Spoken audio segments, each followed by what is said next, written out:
those who started the aggressive war. Do you think that will happen, though? We believe so. Are you worried then, given the state of play in Ukraine, given that there is a feeling that Ukraine is not necessarily winning this war, on the contrary, that perhaps then those responsible for some of these crimes will not be held responsible? I have no such feeling as you shared. And I think that most of Ukrainians, or maybe all of Ukrainians, has no such a feeling. Because I haven't heard any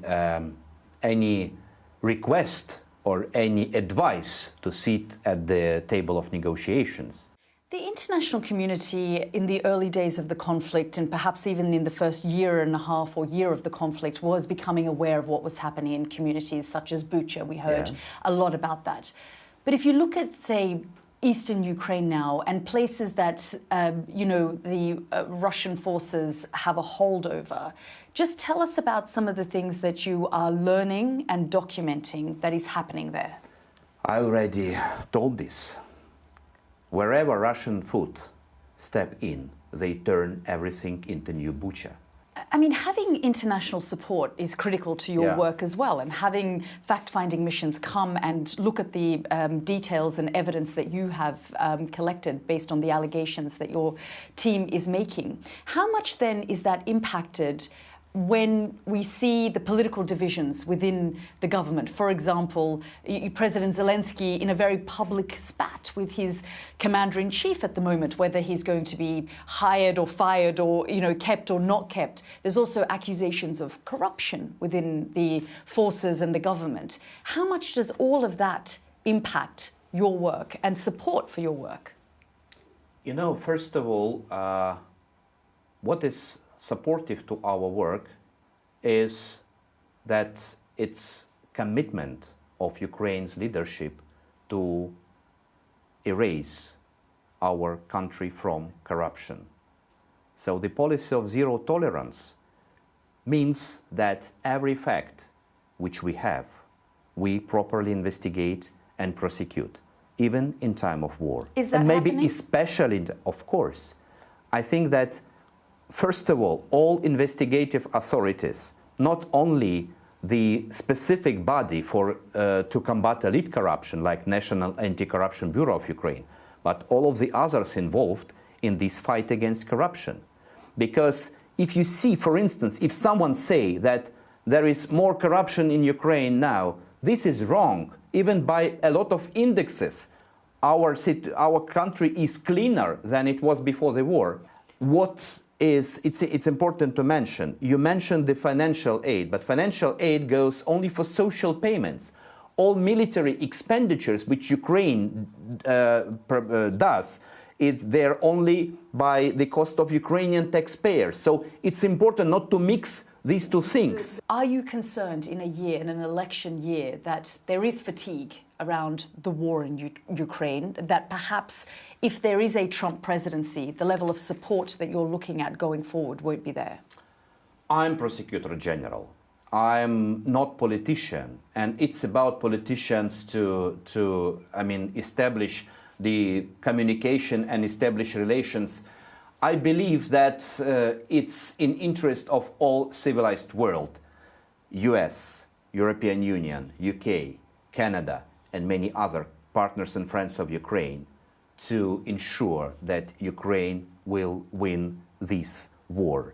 Will win this war, will liberate our land, and will win our fight for justice. This victory will be not only for the sake of Ukraine and Ukrainians. This victory will be very important signal to those who are ready to open new wars and conflicts in the other parts of the world. That's why this unity, despite of any situations which will appear all the time, because your system and our system is democracy. And we understand that democracy is always about discussion and dialogue. Even within this discussion, we need to be united. I said someday, we need to keep this unity, even if we are not 100% satisfied about each other. Because what we are fighting for is much more important than short political cycle in any country who are our partners and friends. In course of these 2 years, many countries have changed their approach to how ensure the Ukrainian victory. And I will say, at the end of the day, what you spend is only money. We spend our lives. I think that if you don't want to spend lives of your people, you need support Ukraine. Not as long as it takes, but as long as Ukraine will win this war. That was Andriy Kostin, the Prosecutor General of Ukraine. Well, let's bring in our studio panellists this evening from the Financial Times Whitehall Editor, Lucy Fisher, and Sir Robin Niblett, former Director of Chatham House. Thank you both for joining us here on the programme.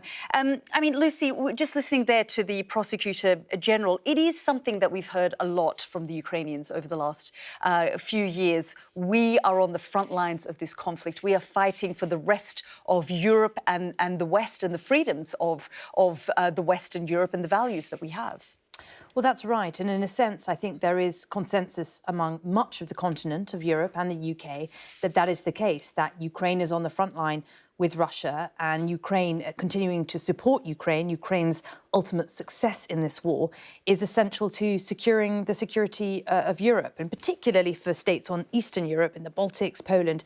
This is an existential issue. So I haven't been surprised to see such consensus among 26 nations of the EU. Obviously, there's been this issue with Hungary wielding its veto since December, and then finally today, this breakthrough with finally agreement for the 27 states to agree this huge, 51 billion euro financial aid package to Ukraine. But I'm not surprised that there's been only one outlier who's been pushing back against that. It is a large sum. It's a huge sum, and frankly, Europe sending a very clear signal, OK, we're not sure about where the United States may stand in the next 9 months, especially if there is a Trump 2.0. So we're going to now have to step in and step up. There's a dawning realisation amongst European governments that, in the end, this is their fight more than it is America's fight. The US was hoping to be able to turn Ukraine round to a type of victory that would then let it focus on its main priority, which remains China and the security of the Indo-Pacific. But obviously, America can't take on China if its main allies are under threat at home, which they would be by a Russian victory. So I think with Trump on the horizon as a possibility, but even if Trump were not to win in November 2024, a US Congress and American people who, by all opinion polls, don't feel that at a time of high debt in America, they should be using more debt to help cover at least the debt of Ukrainians. Europe is going to have to step up and take more of the lead. I mean, I guess the Russians have always banked on the fact that the willpower of the US and the West was going to break on this. Do you think that calculus was right? Well, in a word, no, although I think Robin makes a very important point about, the possibility of a second Trump presidency and, what that means for the future of NATO, for the future of the US commitment.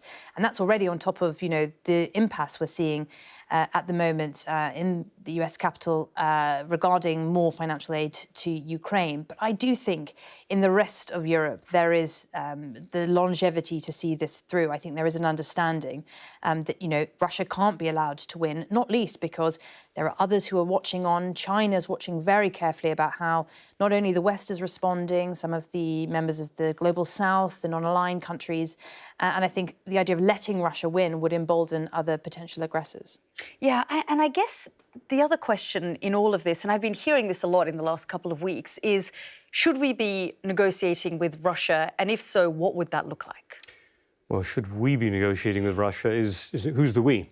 I think the Europeans, the West. Well, and that's the point. I think the strong view, certainly in Europe, is it's going to have to be Ukraine that knows when it wants to negotiate, and that their job is to back Ukraine for as long as it can be in this fight. We've put red lines down. We've not extended a no-fly zone to protect. But if this, it is a war of attrition at the moment. And if you were to be really brutal about it, I think the view of Europeans, we've got X amount of money we can provide, X amount of military weapons we can provide. And by the way, our capacity to keep supporting them militarily is starting to weaken because there aren't enough supplies of 155mm shells, there aren't enough supplies of air defence missiles. So I think the job of European governments in their own mind is to support Ukraine for as long as they can, while Ukraine works out what victory might mean for it, or what a solution might mean for it. It is not yet for us to impose it. Trump, I think, may have a different view. His view said, well, I'll work out the deal and they'll all take it. Within 24 hours. 24 hours, yeah. Well, we'll continue the conversation. But first, as leaders agreed to give Ukraine billions inside the European Parliament in Brussels, outside a riot was in full swing. Hundreds of European farmers, angry over taxes and the cost of living, set fires and blocked roads with their tractors. Our Europe correspondent, Adam Parsons, was there on the ground as it unfolded. The heart of Brussels turned into a battleground. On one side, farmers and protesters here to demand change. On the other, riot police. The sky full of acrid smoke from burning tyres. The constant crack of hurled fireworks. 1,000 tractors have brought gridlock to the city, part of a European movement of farmers who say environmental rules and cheap imports from countries such as Ukraine are threatening their livelihoods. A lot. After 5 years was a lot of legislation. Every single month we have a new one from the European Commission, and this should stop. We cannot accept more laws, even when the third countries, they don't respect the same rules that EU farmers. That's a real point. Tempers frayed. At moments this felt more like a mob than a movement. Well, there's real anger and frustration here, and you can see it in these clashes between the farmers and the police. They have been demanding some kind of response from European governments, and so far they're not happy with what they've got. Many farmers here did bemoan the violence, aware that these protests have had plenty of popular support. It's terrible and pointless. It achieves nothing apart from losing public support. It's not good. In France this week, farmers had threatened to starve Paris, blockading motorways across the country. But today, they pulled back. Farming unions called off their protests shortly after fresh concessions from the French government. The Prime Minister admitting that mistakes had been made. Produire et protéger. He said farmers had to be respected and protected, promising new laws to restrict food imports and to prioritise homegrown produce. In Brussels, the anger remains, but now the French farmers have won a deal, the pressure is on the rest of Europe to follow suit. Adam Parsons, Sky News, Brussels. I mean, Lucy, this is all a continuation of what we were talking about in terms of war fatigue, the anger, the impact of, the war in Ukraine on the cost of living, and then other environmental policies that European leaders have put and imposed on these farmers. Well, I think that's right, and this kind of backlash will be a huge worry, particularly ahead of the EU Parliament elections coming up later this year.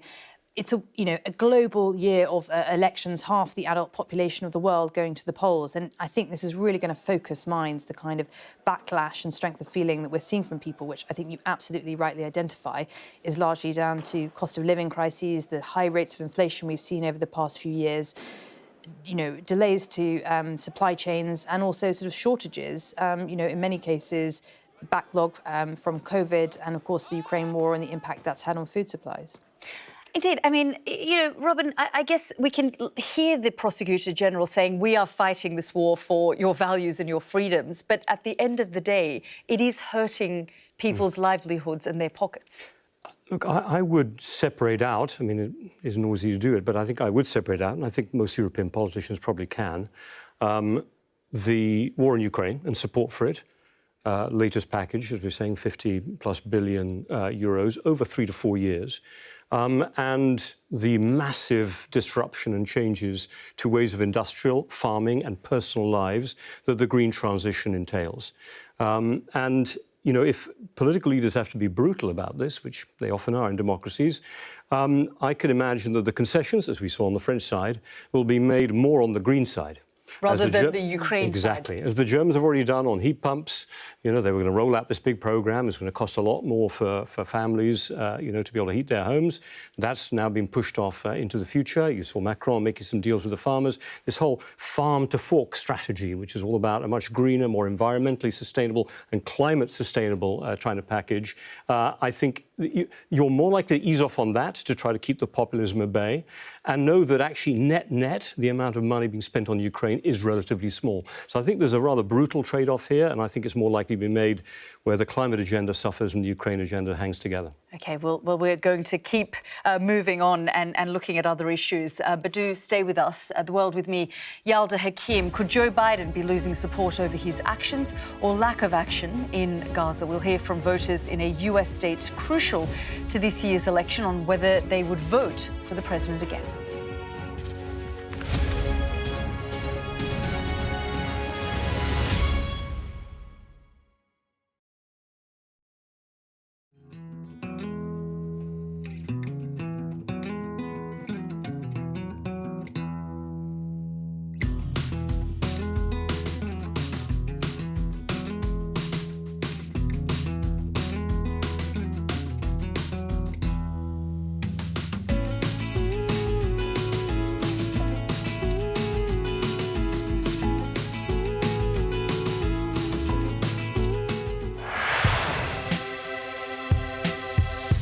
I'm Martin Brunt, and I'm Sky's crime correspondent. My most memorable story was, and still is, the disappearance of Madeleine McCann. Please, please do not hurt her. Please give our little girl back. We aim to be the best and most trusted place for news. For detectives, the first 48 hours after a murder are crucial in the search for clues. The public expects them to find Jill Dando's killer soon. The British detectives are planning to meet forensic experts, academics, and even witch doctors. I remember the grimmest case, the Soham murders of schoolgirls Holly and Jessica. I felt I can't undo what's happened, but I can help explain it. Ian Huntley was arrested and charged within a fortnight of the murders. I've never murdered anyone. I've never raped anyone. What am I in jail for? The parole board has to decide if Bronson needs to be kept locked up for the safety of the public. My biggest challenge was to persuade a jailed diamond thief to answer my letters. Martin Brunt, Sky News, at the Old Bailey.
Welcome back. Still with me here in the studio, the Financial Times' Whitehall editor, Lucy Fisher, and Sir Robin Niblett, a former director of Chatham House. More from them in a moment. But first, America's Defence Secretary has promised a multi-tiered response to the deadly drone attack on a US military base in Jordan.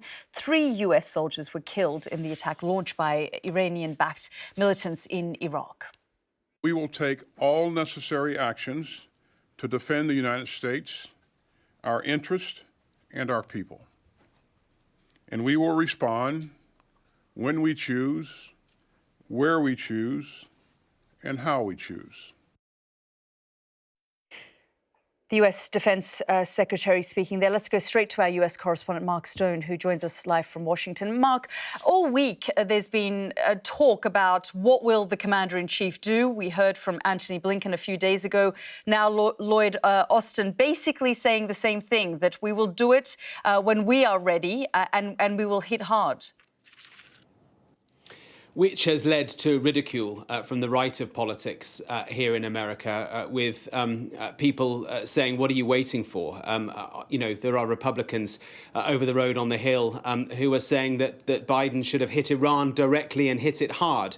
The reason they are waiting, I think there are a variety of reasons, but mainly it is because this is a profoundly dangerous moment for the Middle East. Of all the dangerous moments that we have seen since the Hamas attacks of last October, this is a big one because it is clear that the Americans need to hit back. They want to raise the level of deterrence, to stop these attacks by Iranian proxies.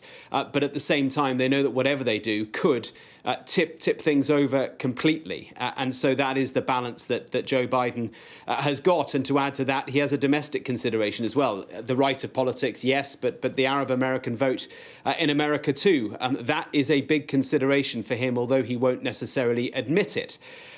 So in terms of what's going to happen and when it's going to happen, I think it's clear now that over the course of the next, 24, 48 hours, there will begin to be some form of military action in the form of airstrikes by the Americans.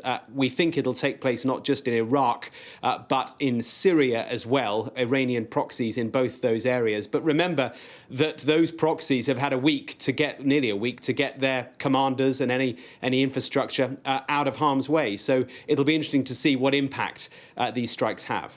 Yeah, I mean, as you say, Donald Trump has described Joe Biden, no surprise really, as weak, as have the rest of the Republican Party, because of this delay in actually doing something. In terms of the Middle East and what's going on and calls for a ceasefire, actually, Joe Biden has drawn up a sort of almost unprecedented executive order targeting settlers in the West Bank. Yeah, look, I don't actually know quite what this will do. I mean, these settlers, it is a handful of named settlers, as I understand it, in the West Bank. These are Israelis who have moved into the West Bank as part of this massive expansion program of illegal settlements in the West Bank. But given the nature of settlers, they're not going to be too fussed about the fact that they can't come to the United States, because that is effectively what they've been sanctioned against. They're going to find other ways to be able to get money from the United States, and that there is a lot of money that flows from the US to the settler movement. So I'm not sure how much this does, but I do think there is a shift in language that we've seen, a hardening of language against Israel. I was struck that yesterday in a readout of the meeting between Jake Sullivan, the National Security Council, National Security official, and the British Defence Secretary, they talked about reviewing support for Israel. That's interesting. It's not renewed support for Israel, but reviewing support for Israel. Indeed. Mark, thank you so much for bringing us up to date there. Now, with an election approaching, there are signs the US president is losing much-needed support and potential votes over his handling of the conflict. The political impact of the war between Israel and Hamas could impact the US presidential election in a state like Michigan. President Biden won there by more than 154,000 votes in 2020. But there are more than 200,000 Muslim voters in the state and more than 310,000 of Middle Eastern and North African descent. That may be feeding into the latest poll, which suggests Donald Trump would now win 47% of the vote compared to just 42% for Joe Biden. Our US correspondent James Matthews reports from the city of Dearborn, home to one of America's largest Arab American communities. dawn over Detroit, a city that defines Joe Biden's difficulty. They called it for the Democrats at the last election, city and state. But listening to Michigan now, it sounds different.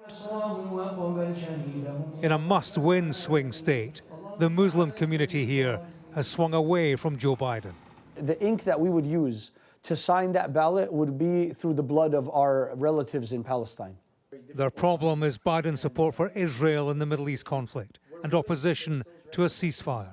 We want it to be recorded in history that President Biden was a one-term president because of the genocide against the Palestinians that he bankrolled. In Michigan, people with an Arab or Muslim background far outnumber Biden's winning margin at the last election. It is a community he counted on, now counted out. On the day Joe Biden was visiting this corner of Michigan, we met a man who stood him up. James, how are you? Among Muslim community leaders who declined an invitation to meet and greet was Democratic State Representative Al Abbas Farhat. Across the street was the encouragement to vote uncommitted in upcoming Democrat primaries. There's also an abandoned Biden campaign, even if that's to the advantage of his would-be challenger, Donald Trump. This is what they're saying to the community. They're saying we've held out 4 years under Trump, and we can hold out for another 4 if that means we'll stop the killing of our cousins and our loved ones overseas. And so if the president doesn't heed these words, if he doesn't take it seriously, he's at risk of losing the swing state of Michigan. Latest poll showed Joe Biden trailing Donald Trump in 7 key swing states. He's flying to Michigan to acknowledge the endorsement of a major car workers union. A president grinding gears could do with a lift. 300,000 people in this state are connected to the auto industry. They're numbers he needs more than he did before. So let's keep going. The president joined the United Auto Workers Union on the picket line in a dispute last year. This is the scene outside the venue of the Biden visit. Come the election, it will be decided on small margins in a small number of swing states. U.S. strikes, new concerns around escalation in the Middle East will add to Biden's burden. He is a president weighed down by affairs abroad that fracture his support at home, not least in his Democratic Party. You can either be on the right side of history or you can be on the wrong side of history. He needs new friends in the likes of Detroit. The place that gave us Motors and Motown music isn't giving him his choice of campaign soundtrack. James Matthews, Sky News, in Detroit, Michigan. Lucy and Robin are still here with me in the studio. Let's get their views on the situation in the United States. Robin, what's extraordinary to me is that Joe Biden's approval rating when the crisis in Afghanistan happened dropped, and it doesn't seem to have picked up since then, even though there are many people who say he's doing very well on the economy. Ultimately, it's been a man who wanted to get rid of the forever wars. You know, the war in Ukraine, the situation, the flopping, the sort of losing control and not really having much of a strategy in the Middle East has led to this and his sort of approval ratings going even further down. Again, I think we probably have to unpack the reasons for his loss of popularity over this time, and it has been pronounced, as your programme just showed there. I think above all, as with all American elections, actually it's not about the foreign policy first. It is about the inflation rate, which has hit American pocketbooks particularly hard. It is about immigration, where the sense of loss of control, as we know in the UK, can have a particular impact on politics. There's a rise in crime. This kind of sense of loss of control then plays through to the foreign policy or coordinates and fits with the foreign policy. Because I think that little move to try to sanction some of these settlers is less about moves for the Middle East, is to start to try to pivot his domestic policy a little bit to target some of those voters that he's lost and try to see if he can turn it around in those absolute swing states where, yeah, he's losing on the economy. He needs to grab every little piece he can. And I think you're going to see over the next several months trying to do very targeted moves. It's ironic that for a president that was elected saying, I'm going to do a foreign policy for the middle class. that Michigan middle class, that's what he seems to be losing. That's what he's sort of lost here, which is sort of quite extraordinary. And just to pick up on Robin's point, that in the next few months are going to be crucial, but is it too little too late now? Well, in some ways, I think Joe Biden just can't catch a break because the perception of the American public regarding the economy is that things are not going well. But when you look at the data, in fact, the economy is growing at a steady clip. Unemployment is at near record lows. The stock market is at near record highs. Yes, there's inflation, but it's edging down. And he's just not getting any credit for that. And I think, you know, in part that's because housing has become more expensive. That's something that Donald Trump's campaign has already really picked up on in many states. I think when it comes to the Middle East, and particularly in the past week alone, Biden has been seen to hesitate in his response to this Iranian-backed militia drone strike that's killed 3 US personnel in Jordan.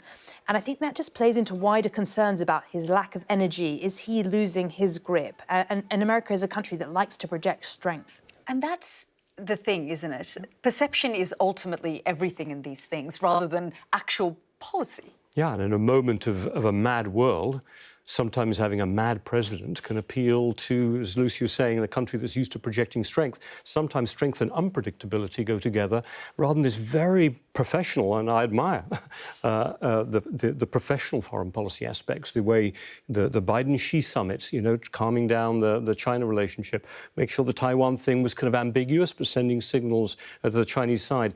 Even on the Iran issue, where the Iranians are trying to pull back a little bit now from the more extreme positions, the kind of reasoned diplomacy, which is behind the scenes, which people like I might admire, just do not cut it at the political level, where people want somebody to come in and just knock heads together, which was what Trump says he's going to do. Yeah, absolutely. Well, we're going to move the conversation to China and Taiwan. Do stay with us, because coming up next, could China really invade Taiwan? Tensions have never been higher. We'll discuss why an island half the size of Scotland is so important for the world's third largest country. Plus, I asked Taipei's new representative in the UK how a new Trump presidency would impact the region.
Welcome back. Still with me here in the studio, the Financial Times' Whitehall editor, Lucy Fisher, and Sir Robin Niblett, former director of Chatham House. More from them in a moment. But first, let's talk about Taiwan and the threat of invasion from China. It's a threat arguably not getting much attention in the context of the war in the Middle East and Ukraine. But the threat is real. President Xi used his New Year's message to warn the self-governed island would surely be reunified with China. The question is, when might he make a move, and how worried should the world be for Taiwan? Taiwan, an island under threat from China for decades.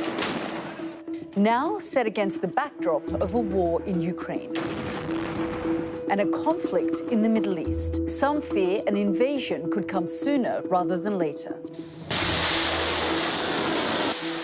The reunification of China is a historical inevitability.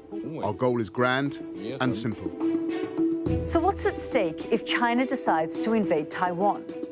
The island sits roughly 100 miles from the coast of southeast China, with the Taiwan Strait running between them. There's been tension ever since the Chinese Civil War more than 70 years ago.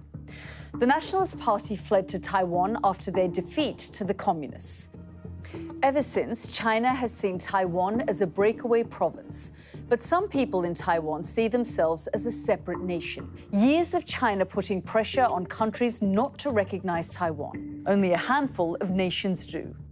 While the US doesn't officially support Taiwan independence, President Biden had this to say. There is clear understanding among most of our allies that, in fact, if China were to act unilaterally, there would be a response. A conflict would have global implications, and this can be seen no clearer than in one industry: semiconductor chips. They power everything from mobile phones to electric cars. Taiwan alone makes around 60% of the world's semiconductors, and crucially, more than 90% of the most advanced ones. An invasion of Taiwan could threaten the global supply. One group thinks $2 trillion worth of economic activity. So where could Taiwan-China relations go next? Maintaining peace and stability across the Taiwan Strait isn't just the current consensus of the international community, but also the responsibility of China and Taiwan. The recent election saw a historic victory for Lai Ching-te, a candidate with a history of making pro-independence statements. We are telling the international community that between democracy and authoritarianism, we will stand on the side of democracy. His party, the DPP, takes the hardest line on China. With every ballot Taiwanese people cast, it's a way for them to affirm and reconstruct what they see as a rightful path for Taiwan's future under China's shadow. And they're now back for a historic third consecutive presidential term. Some think the election results will heighten tensions even more. We don't need to be subject to China. We don't need to rely on China. We must resist China's intrusion. Whether it's semiconductor chips, new leadership, or the possibility of a future war, Taiwan might be a small island in size, but it's clear whatever happens next could have colossal global implications. So is Taipei worried about China making a move? Well, earlier I sat down with Taiwan's new representative to the UK, Vincent Chin-Hsiang. This is a testament for Taiwan's strong democratic resilience. Even facing an unprecedented pressure from China, people in Taiwan still determined and calmly elected their own leader, despite China's intimidation and coercion. China, though, has made it clear, and it continues to make it clear, that Taiwan is China's Taiwan. And while they want to take it back peacefully, they're also not concerned or worried about using force. Of course, they never actually denounced the use force against Taiwan. I mean, if necessary, they will use force to reach the goal of a reunification with Taiwan. So this is what we need to reject. And we have said this many, many times. Today's Taiwan is the world's Taiwan. Taiwan is a force of good. We've heard murmurings, for example, that President Xi Jinping has said, be ready, we could take Taiwan by 2027. That's why we need to push back China's narrative. Now China has started a narrative warfare ever since the war in Ukraine happened. They're preparing for a possible contingency in the Taiwan Strait. What lessons do you think China has learned from the situation in Ukraine and the West's approach and the tools in the West's toolbox that it's used? I think China learned that using the military force alone cannot coerce Taiwan and the rest of the world to accept its so-called one China principle. Right? And China has understand that Russia, as a very big military power, now is facing some setback since the war in Ukraine happened. What lessons has Taiwan learned from the invasion of Ukraine? We do learn a lot. You know, we really admire the bravery and the resilience of the Ukrainian people. First, we learned we need to strengthen our asymmetric warfare capability. So we work with our partners like United States. Now we have been strengthening asymmetric warfare capability, and we are now engaged in our own indigenous military industries. And then secondly, we need to build a all-of-society defense system. We need to beef up the determination and resilience of our own people. Are you worried, though, about a Trump 2.0? Our position is that we always get a strong bipartisan support from no matter which party in the United States. You know, that's what we have been doing, and we want to make sure no matter who wins the election this year in the U.S. elections, and the government administration will continue its policy according to the Taiwan Relations Act, continue to provide sufficient defensive equipment to Taiwan, and continue to support Taiwan to defend itself from the aggression from China. But you must be watching very closely. Is there any worry or concern in Taiwan? I would like to say when during Trump 1.0, his national security team was very supportive for Taiwan. Very supportive for Taiwan. He himself may have different policies or thinkings vis-a-vis Indo-Pacific region, but his national security team is very supportive for a very solid U.S.-Taiwan relation. Thank you so much for your time. Thank you. That was Taiwan's new representative to the UK. Robin, I guess we heard this a lot in the first Trump presidency, that the president would say one thing and actually the grown-ups in the room would do something else. And I guess that is what Taiwan looks like they're banking on this time too. If that happens, I mean, it's not inevitable that we will see a Trump 2.0. We know that Donald Trump tends to take everything first through the trade lens. You know, you buy more stuff off us, or we buying too much stuff off you? And setting aside even the semiconductor aspect, which you rightly noted is critical for America, the Taiwanese have roughly a $50 billion trade surplus with the US. So you're already in the bad column for Donald Trump. But at the same time, he is likely to be an administration that will prioritize China as the enemy, communist China as the enemy, and the Republican Party, and actually Democrats as well, support that view.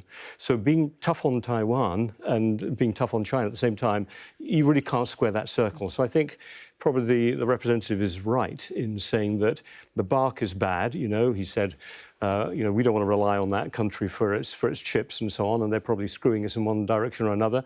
But in the end, he's going to have a party that are going to be really treating China as the enemy. It's interesting to see the Taiwanese have shifted their foreign investment strategy in particular. I mean, trade is roughly 25% of Taiwanese trade goes to China.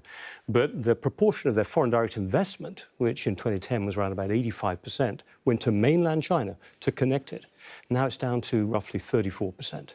And where's that going? It's going to Europe, it's going to the US. They're trying to build new connections and to say to American legislators, hey, we're investing in you, we're helping with your resilience, you're not just relying on us as some risky thing. So I think, the Taiwanese are moving quite cleverly. Yeah, but I wonder, Lucy, when you do speak to officials in Asia, they are watching very carefully what's happening in Ukraine. They're almost like trying to understand what the West is doing there, what tools they use in their toolbox, and would they ultimately come to Taiwan's defense? Because there's ambiguity around whether they would or not, even though, we often hear that they potentially would.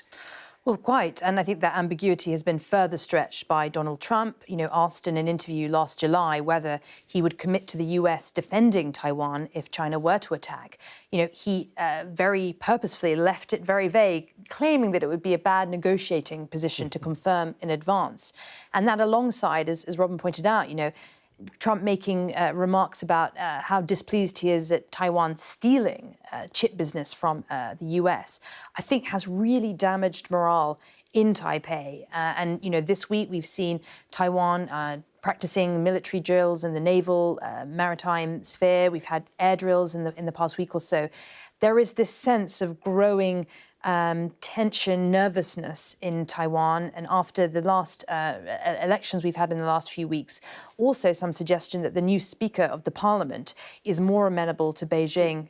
And that particular figure is responsible for inviting foreign representatives. So I think some concerns there. OK, well, we're going to continue this conversation, so we'll keep you right there. This is The World with me, Yalda Hakim. Next up, the question online that got more than 200 million people talking, but who asked it?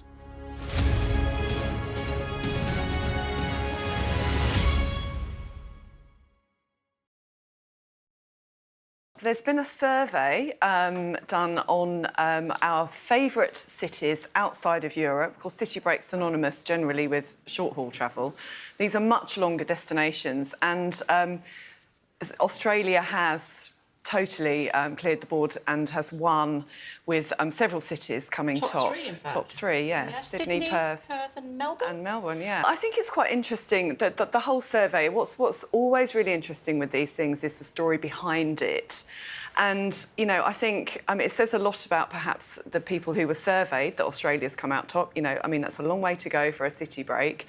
And actually, the US hasn't done quite so well, which is perhaps unfair, but perhaps reflective of one of the criteria, which is value. And of course, expensive to go to the US. It's very expensive. It's actually no less expensive to go to Australia now as well. But I think the perception of if you are going to go to Australia, you've saved for it, it's perhaps a once in a lifetime, twice in a lifetime trip. Whereas the US, much more accessible, lots more people go there. And if you've been recently, you will have had a big shock at how far your money no longer goes.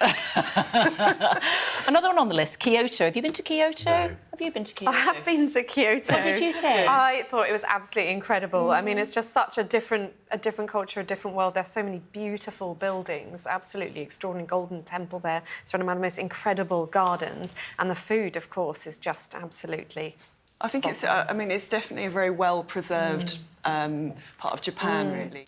If we're talking about value, though, yes, we like to look beyond those first cities, beyond the capital cities, to more affordable alternatives. And actually, Kyoto is very definitely recommended. But if you wanted something that's very buzzy at the moment, you could look at Seoul, for example. Seoul? Yeah. Back to the US, you talked about Chicago. How about Philadelphia? It's just always really worth looking beyond the obvious for those value equations, because if what you want is a city experience, obviously it's not going to work if you've got something very specific on your wish list that you want to tick off.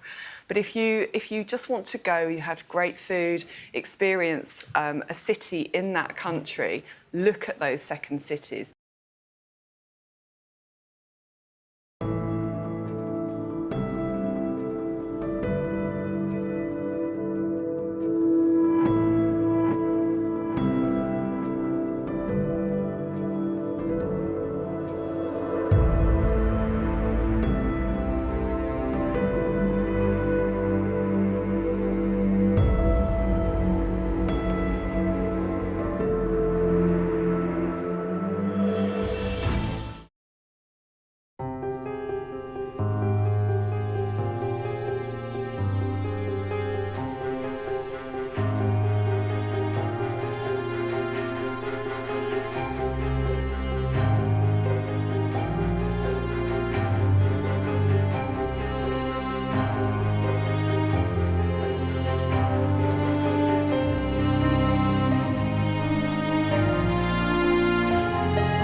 Welcome back. Still with me, the Financial Times' Lucy Fisher and Sir Robin Niblett, former director of Chatham House. Now, it was a question that seemed to come from a good place, but the answers were far from cheery. This famous Muppet, yes, Elmo, innocently wanted to find out how the world was doing. How is everybody doing, he asked. Well, the post on X has gone viral with over 200 million views and thousands of replies. But some, well, a lot of the answers were rather unexpected. Many took the opportunity to reveal their problems and angst about global events, including YouTuber Stephen McKinney, who said, "The world is burning around us, Elmo." The United Nations even got involved. This heartfelt message read, "Elmo, thank you for checking in. The world needs more kindness." While US President Joe Biden said, "Our friend Elmo is right. We have to be there for each other, offer our help to a neighbour in need, and above all else, ask for help when we need it." Well, let's bring in our panel. Lucy, it's quite extraordinary, isn't it? We've been talking a little bit in the ad break about sort of the angst that we feel around the state of our world, and an innocent question on social media should elicit not just 200 million views and replies, but just so much filled with anxiety. Yeah, it is striking. And I think, in a way, I get it. We're all locked into our screens. It can be quite isolating. We can feel fragmented. It's a very atomizing kind of environment many of us live in now, working online all day. And so to kind of have that sense of connection via social media, I can understand why people responded to it. But I'm also not surprised that the angst was the emotion of the day. Robin? Trying to see something positive about it. I think, look, the positive side I would take is, with all of these different international crises taking place at multiple levels, countries, but also climate change, migration, I've never felt so much that people realise they're in it together. Yeah. Now, we might be, at each other's throats together in many parts of the world, but in a way, the solutions are going to have to be joint. Robin, Lucy, thank you both for joining us. That's all for tonight's programme and our show this week. Thanks for watching. To quote Elmo, I hope everyone is doing okay. See you again on Monday. Good night.